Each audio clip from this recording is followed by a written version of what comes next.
सुशीला जी, पार्षद चुनाव का ऐलान हो चुका है, तारीख बहुत नजदीक है। आपकी तैयारियां कैसी हैं? बहुत जोर शोर से तैयारियां, आज से तैयारियां नहीं है। हम शुरू दिन से जनता के बीच में और हम इंतजार कर रहे थे कि कब चुनाव हम आए और जो परीक्षा है उसके परिणाम जान पाए कि हमने अब तक जनता के बीच में कितनी तैयारियां की हैं। अभी हाल ही में दिल्ली चुनाव हुए हैं जिसमें भाजपा जीती है। इस पे अभी जब एडीआर की रिपोर्ट आई उसके मुताबिक 19% जो प्रत्याशी थे उन पर दाग लगा हुआ था, किसी पे बलात्कार का, किसी पे मर्डर का। आप एक खुद महिला हैं, तो जिससे एक सुरक्षा भी मिलती है, इस पे आप क्या कहना चाहेंगे? हम अपने सीएम साहब से पूरी उम्मीद रखते हैं कि वो हरियाणा में किसी भी इस प्रकार के प्रत्याशी को नहीं उतारेंगे जिन पे किसी प्रकार के एलिगेशंस है। चुनाव के 5 ऐसे मुद्दे जिन पे आप चुनाव लड़ेंगे, वो 5 मुद्दे आपके क्या होंगे? सबसे प्रथम मुद्दा है कि हम महिलाओं के लिए हम लोग अक्सर सोचते हैं कि जो घरेलू उद्योग हैं उनकी व्यवस्था कर पाए ताकि महिलाएं अपना घर भी संभाल पाएं और अपने परिवार को सपोर्ट कर पाएं। दूसरा हमारा विजन होगा कि बच्चों को शिक्षा के प्रति जागरूक रखें और क्षेत्र में जिस प्रकार से सड़कें टूटी हुई हैं उनको ठीक कराना, सीवर की समस्याओं पे लाइटों की व्यवस्था हो पाए और सुरक्षा रह पाए शहर में। नमस्कार, मैं रिया अग्रवाल और आप देख रहे हैं नव समाचार। आज हमारे साथ मौजूद हैं भाजपा भावी पार्षद प्रत्याशी सुशीला कटारिया जी। सुशीला जी, आपका हमारे चैनल पर बहुत बहुत स्वागत है। बहुत बहुत धन्यवाद जी आपका। सुशीला जी, पार्षद चुनाव का ऐलान हो चुका है, तारीख बहुत नजदीक है, बहुत कम दिन बचे हैं चुनाव में। आपकी तैयारियां कैसी हैं? बहुत जोर शोर से तैयारियां, आज से तैयारियां नहीं है। हम शुरू दिन से जनता के बीच में और हम इंतजार कर रहे थे काफी लंबे अरसे से कि कब चुनाव हम आए और हम अपने जो परीक्षा है उसके परिणाम जान पाए कि हमने अब तक जनता के बीच में कितनी तैयारियां की हैं। चुनाव को लेकर काफी मुद्दे उठते हैं, लेकिन आप कई टाइम पहले से जो है सड़क के लिए लड़ाई लड़ती आ रही है, नाली के लिए लड़ाई लड़ती आ रही है, जिनकी सब बात करते हैं, आपने उसके लिए कदम उठाया। इस पे आप क्या कहना चाहेंगे? हमारा विजन एकदम क्लियर था कि हम जनता के बीच में रह के जनता की समस्याओं को जाने और उनके ऊपर आवाज उठाएं और उस पर कुछ कार्य कर पाएं। तो शुरू से हमने ये देखा है कि जो हमारे क्षेत्र के लोग हैं वो बहुत ही परेशान है इस बात को लेके कि उन्होंने अपनी पुश्तैनी जमीनों को बेचा था कि एक मेट्रो सिटी का सपना लेके आए थे, शहर में आए थे ये सोच के कि एक हम बड़े शहर में जा रहे हैं, परंतु आज वो कहीं ना कहीं ठगा हुआ महसूस कर रहे थे। तो इस वजह से हमारी इच्छा है कि हम उन लोगों की मदद कर पाएं। अभी हाल ही में दिल्ली चुनाव हुए हैं जिसमें भाजपा जीती है, तो इस पे अभी जब एडीआर की रिपोर्ट आई उसके मुताबिक 19% जो प्रत्याशी थे उन पर दाग लगा हुआ था, किसी पे बलात्कार का, किसी पे मर्डर का, किसी पे किडनैपिंग का। आप एक खुद महिला हैं, तो जिससे एक सुरक्षा भी मिलती है। इस पे आप क्या कहना चाहेंगे? देखिए, हम अपने सीएम साहब से पूरी उम्मीद रखते हैं कि वो हरियाणा में किसी भी इस प्रकार के प्रत्याशी को नहीं उतारेंगे जिन पे किसी प्रकार के एलिगेशंस है, और मुझे पूरा यकीन है कि वो हमारे इस भरोसे को कभी तोड़ेंगे नहीं और इस प्रकार के प्रत्याशियों को हमारे बीच में नहीं लेके आएंगे। हर पार्टी का एक विजन होता है, हर पार्टी की एक लाइन होती है। आपकी पार्टी का क्या विजन है?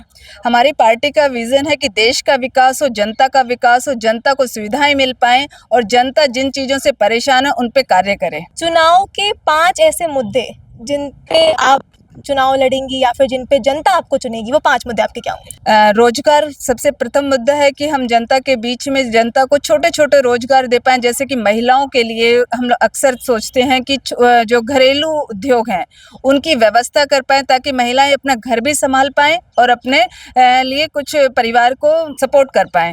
दूसरा हमारा विजन होगा कि बच्चों को शिक्षा के प्रति जागरूक रखें और क्षेत्र में जिस प्रकार से सड़कें टूटी हुई हैं उनको ठीक कराना, सीवर की समस्याओं पे लाइटों की व्यवस्था हो पाए और सुरक्षा रह पाए शहर में।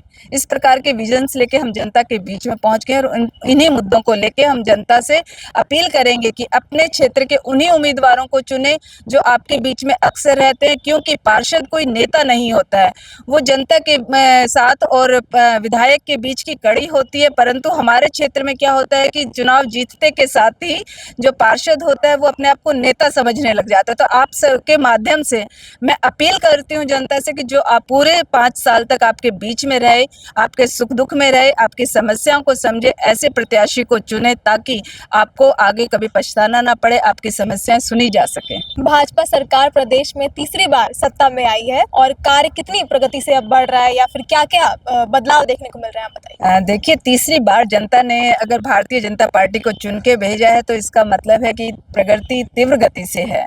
और आपके माध्यम से मैं बताना चाहूंगी कि किस प्रकार श्री नरेंद्र मोदी जी के नेतृत्व में जो चहुमुखी विकास हुए हैं उन सबको जनता ने बहुत ही पसंद किया है।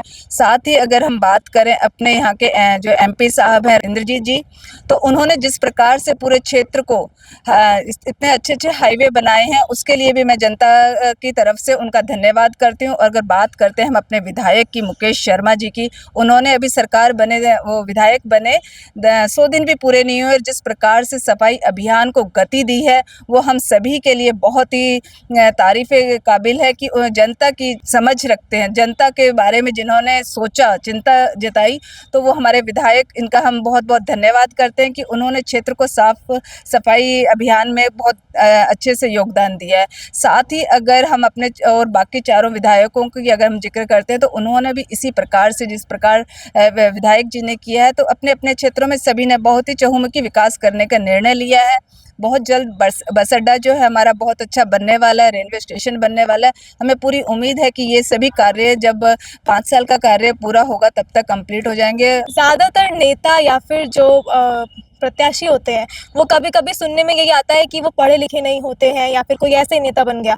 आप इंटरनेशनल और नेशनल प्लेयर रह चुकी हैं, आपने काफ़ी इसमें रुझान रखा है, इस पे क्या कहना चाहिए? मैं यही अपील करूंगी कि पहली बात तो भारतीय जनता पार्टी, हमारे सीएम साहब जिस प्रकार से जनता के बीच में पहुंच रहे हैं, वो अक्सर ऐसे ही लोगों को चुनते हैं चुनाव के लिए जो कि पढ़े लिखे हैं। और जिस प्रकार से अभी सेंटर में अपने दिल्ली में का चुनाव जीता है अभी भाजपा ने, हरियाणा में अपनी सरकार बनी, अब छोटी सरकार बनाने की तैयारी है। तो मुझे उम्मीद है जिस प्रकार से नायब सिंह सैनी जी ने जिस प्रकार से इतने सारे कार्य बहुत अच्छे से किए हैं, अगर जनता मुझे मौका देती है और पार्टी मुझे चुन के भेजती है तो उस सरकार में जो काम करने की जो गति है, जो इस प्रकार से चल रही है, उस गति को हम और तीव्रता देंगे। एक पहिया छोटा सा हमारा भी लगेगा, ऐसा मैं सीएम साहब से वादा करती हूँ। जैसा सुशीला जी ने बताया कि अगर उनकी पार्टी उनको टिकट देती है, अगर जनता उनको आशीर्वाद देती है, तो वो अपनी पार्टी के साथ मिलकर जनता के हित के लिए कार्य करेंगी, जनता के साथ मिलकर कार्य करेंगी, जनता के लिए कार्य करेंगी। उन्होंने कहा कि अगर पार्टी उनको आशीर्वाद देती है तो वो उनके साथ हमेशा तत्पर रहेंगी, हर समय उनकी मदद करेंगी। देखना ये होगा कि दिल्ली चुनाव में जैसे प्रत्याशी आए जिन पे दाग था, जिनकी छवि जो दागी थी, क्या ऐसे प्रत्याशियों को सरकार लाएगी? हमारी तो यही सरकार से अपील है कि ऐसे प्रत्याशियों को ना लाया जाए जो खुद साफ छवि के नहीं है, वो देश का क्या कल्याण करेंगे। देखना ये होगा, अभी चुनाव में समय बाकी है, पार्टी किसको टिकट देती है, कौन जीतता है। तब तक के लिए देखते रहें नव समाचार।